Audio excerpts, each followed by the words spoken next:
ማንቸስተር ዩናይትድ 100,000 ተመልካቾችን የሚያስተናግድ እንዲሁም ደግሞ 2 ቢሊዮን ፓውንድ ወጪ ሊደረግበት የሚችል ስቴዲየም ለመገንባት ዝግጁ መሆኑን የሚያሳውቅ መግለጫ በዛሬው ዕለት ይፋ አድርጓል። ከዚህ ስቴዲየም ጋር በተያያዘ ምናልባት ከክለቡ ባለፈ ሀገሪቱ የምትጠቀምበት በአጠቃላይ የዩናይትድ ኪንግደም ኢኮኖሚ ላይ ራሱ ትልቅ ተጽዕኖ ሊፈጥር የሚችል ትልቅ ስቴዲየም እንደሚገነባ ነው የሚጠበቀው። ምን አዳዲስ ነገር አለ ከዚህ ስቴዲየም ጋር በተያያዘ የሚለውን አንዳንድ ነጥቦችን እያነሳሳን ቆይታ እናድርግ። በኦልድ ትራፎርድ እንግዲህ ማንቸስተር ዩናይትድ ከ1910 ጀምሮ የተለያዩ ክብሮችን ሲያሳካ እንደቆየ ይታወቃል። ይሄ ስቴዲየም ታዲያ ከ2006 ጀምሮ ምንም አይነት የተደረገለት እድሳት እንደሌለና ከቅርብ ጊዜ ወዲህ በተለይ በሰር ቦቢ ቻርልተን ስታንድ ጭምር ጣሪያው የሚያፈስ ከዛ ባለፈ በስቴዲየም ውስጥ የምንመለከታቸው ነገሮች ሁሉ ጥሩ የማይባሉ እንደሆነ ይታወቃል። ታዲያ የሰር ጂም ራትክሊፍ አስተዳደር ወይም ደግሞ ኢኒዮስ ክለቡ ላይ ስራውን መስራት ከጀመረበት ጊዜ ጀምሮ እንግዲህ ከ27 በመቶ በላይ ድርሻቸውን ይዘው ነው የክለቡን እግር ኳሳዊ ጉዳዮች ተቆጣጥረው እየተጓዙ የሚገኙት። የተለያዩ የሰራተኛ ቀነሳዎችን እያደረጉ ነው የሚገኙት። በተለይ ክለቡ አሁን ላይ እዳ ያለበት እንደመሆኑ መጠን 2 ቢሊዮን ፓውንዱን ከየት አመጥቶ ነው ይሄንን ስቴዲየም የሚገነባው የሚል አስተያየትን ብዙዎች እየሰጡ ወይም ደግሞ ጥያቄዎችን እያነሱ እንደሚገኙ ይታወቃል። ታዲያ ይሄ 100,000 ተመልካች የሚይዘው አዲሱ የስቴዲየም ግንባታ መች ሊጀመር እንደሚችል መችስ ሊጠናቀቅ እንደሚችል ይፋ የተደረገ ነገር ባይኖርም ከዚህ ቀደም በእንግሊዝ እግር ኳስ ውስጥ ከተገነቡ ስቴዲየሞች መካከል ዌምብሌይን ጨምሮ ትልልቅ የሚባሉ ግንባታዎች ላይ መሳተፍ የቻለው እንግዲህ ኖርማን ፎስተር በዚህ የግንባታ ሂደት ላይ እንደሚሳተፍ እንግዲህ ይፋ ተደርጓል። ማንቹኒያን ነው ራሱ ፎስተር፣ ምክንያቱም በዛው በማንቸስተር ከተማ ነው የተወለደው። ዓለም ላይ ካሉ ድንቅ አርክቴክቶች መካከል አንዱ ነው ተብሎም እንደሚታመን ይታወቃል። ታዲያ ይሄንን ግንባታን በእነሱ ቁጥጥር ስር እንደሚውል ነው ይፋ የተደረገው። በዚህ በ100,000 ተመልካቾችን በሚይዘው ስቴዲየም ውስጥ ግንባታው ከተጠናቀቀ በኋላ ሊፈጠሩ የሚችሉ አንዳንድ ነጥቦችን ማንሳት ይኖርብናል። በተለይ ማንቸስተር ዩናይትድን ብቻ ሳይሆን በአጠቃላይ የአካባቢውን ማህበረሰብ የማንቸስተር ከተማ ላይ የሚኖረውን ማህበረሰብን በትልቅ ደረጃ የሚጠቅም ነው ተብሎ ነው የሚታመነው። በተለይ በአውሮፓ ውድድሮች ላይ ስኬታማ መሆን የሚችል ወይም ደግሞ መፎካከር የሚያስችልና የአውሮፓ ሻምፒዮንስ ሊግ የፍጻሜ ውድድሮችን ሳይቀር የሚያስተናግድ ስቴዲየም መሆኑ እንደማይቀር ነው ብዙዎች እያነሱ የሚገኘው። ትላንትና ሰር ጂም ራትክሊፍ በሰጡት መግለጫቸው ላይ አንድ ያነሱት ነገር አለ። አሁን ባርሴሎና ከ100,000 ተመልካች በላይ የሚይዝ ስቴዲየምን እንግዲህ በእድሳት መልክ እያዘጋጀ ነው። ካምፕኑ ያንን ይይዛል።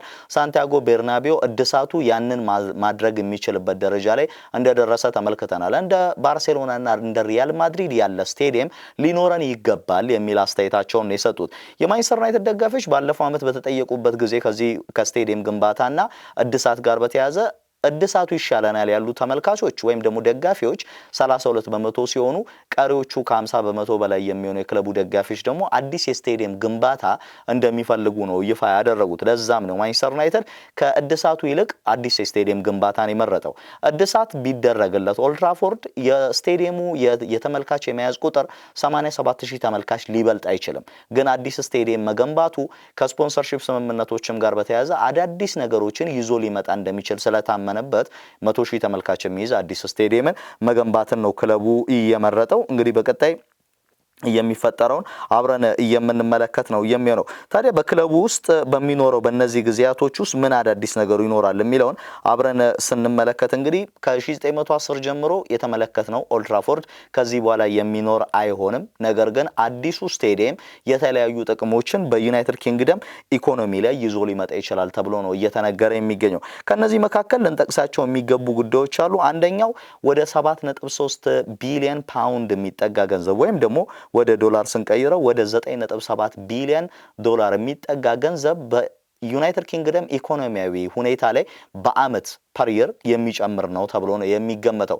ለዚህ ምክንያት የሚሆኑ ጉዳዮች አሉ፣ እነሱን እናነሳቸዋለን። ከነዚህ መካከል አንደኛው 92,000 የሚደርሱ አዳዲስ የስራ እድል ይፈጥራል ተብሎ ነው የሚገመተው ይሄው ግንባታ። ምክንያቱም በዛው አቅራቢያ ላይ ግዙፍ የሚባል የፕላዛ እንደሚገነባ ነው ይፋ የተደረገው። ይሄ ደግሞ በዩናይትድ ኪንግደም ካለው ግዙፉ አደባባይ ታፋልጋር አደባባይ አንፃር ከተመለከት ነው ግዙፉ አደባባይ ሊሆን እንደሚችል ይታወቃል። ይሄ ፕላዛ ከዛም በሁለት እጥፍ የሚያድግ ነው ተብሎ ነው የሚገመተው። ከዛ ባለፈ 17,000 አዳዲስ ቤቶች ይገነባሉ ተብሏል። ይሄ ብቻ አይደለም 1.8 ሚሊዮን የሚጠጉ አዳዲስ ጎብኚዎች ወደ ዩናይትድ ኪንግደም በዚሁ ግንባታ ምክንያት ወደ ቦታው ይፈልሳሉ ተብሎ ነው የሚገመተው። እነዚህ ተጨማሪ ለዩናይትድ ኪንግደም ኢኮኖሚ ትልቅ አበርክቶት እንደሚኖራቸው ነው እየተነገረ የሚገኘው። 7.3 ቢሊዮን ፓውንዱን በዋናነት ከግምት ውስጥ የሚገባው ጉዳይ እንደሆነና መንግስትም በዚህ ግንባታ ላይ ወዲያው ይሁንታ የሰጠበት ዋነኛው ምክንያት ይህ ሊሆን እንደሚችል እየተነሳ ነው የሚገኘው።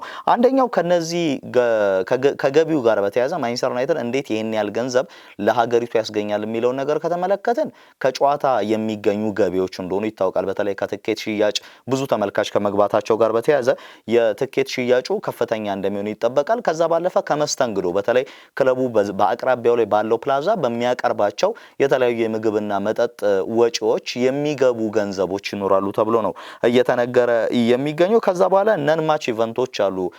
ነን ማች ኢቨንቶች ስንል ለምሳሌ ልክ ሳንቲያጎ ቤርናቤው ከተገነባ በኋላ እንደ አዲስ እድሳቱ ከተጠናቀቀ በኋላ ኮንሰርቶችን ማዘጋጀት ጀምሯል። ይሄም ስታዲየም ተመሳሳይ ኮንሰርቶችን የሚያስተናግድበት እድል እንዳለ እየተነሳ ነው የሚገኘው። የቦክስ ውድድሮች ሊስተናገዱበት ይችላሉ። የኤንኤፍኤል ውድድሮች ሊስተናገዱበት የሚችልበት እድል እንዳለ ነው እየተነገረ የሚገኘው። ከዛ ባለፈ አዲሱ ስቴዲየም አዳዲስ የሚባሉ የስፖንሰርሺፕ ስምምነቶችን ይዞ ይመጣል። በተለይ ደግሞ ከስያሜ መብት ጋር በተያያዘ የሚመጡ አዳዲስ ስያሜዎች ሊኖሩ ነው፣ አዳዲስ የስፖንሰርሺፕ ስምምነቶች ሊኖሩ እንደሚችል እየተነገረ ነው የሚገኘው። ከዛ ባለፈ የ92000 የሚደርሰው አዳዲስ የሥራ እድል ፈጠራው አሁን ዩናይትድ እየቀነሰ ካለው ጋር ሲስተያይ በቀጣይ ስቴዲየሙ ሲገነባ የሚፈጥረው የሥራ እድል ካሁኑ አንፃር ሲታይ በጣም የገዘፈ ነው ተብሎ ነው የሚታመነው። አሁን ኮስት ከቲንግ ሜዠር ውስጥ ስለሚገኝ ማንቸስተር ብዙ ሰራተኞችን የቀነሰ ይገኛል። ወደፊት ግን 92000 አዳዲስ ስራ እድል የሚፈጥር ነው የሚሆነው።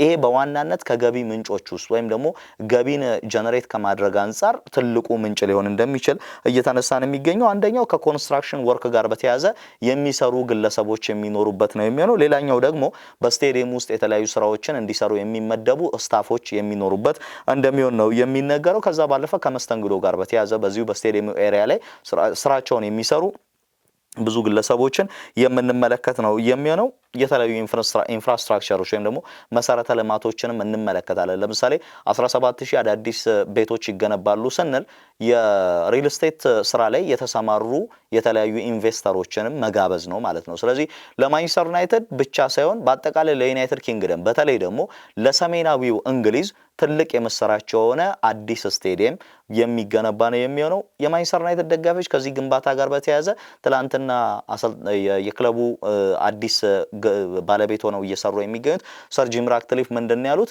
በቀጣዮቹ ከ3 እስከ 5 አመታት ባሉ ጊዜያቶች ውስጥ አዲስ ስቴዲየም ይኖረናል። ከዛ ባለፈ በዓለማችን ታላቁ ትርፋማው ክለብ እኛው እንሆናለን፣ ዋንጫዎችንም ማሸነፍ እንጀምራለን ብለዋል። እናንተ ምን ትጠብቃላችሁ? ሐሳብ አስተያየቶቻችሁን በዩቲዩብ ቻናላችን ላይ ልታስቀምጡ እንችላላችሁ። ለዛሬ የነበረን ቆይታ ግን ይሄንን ይመስላል። እናመሰግናለን።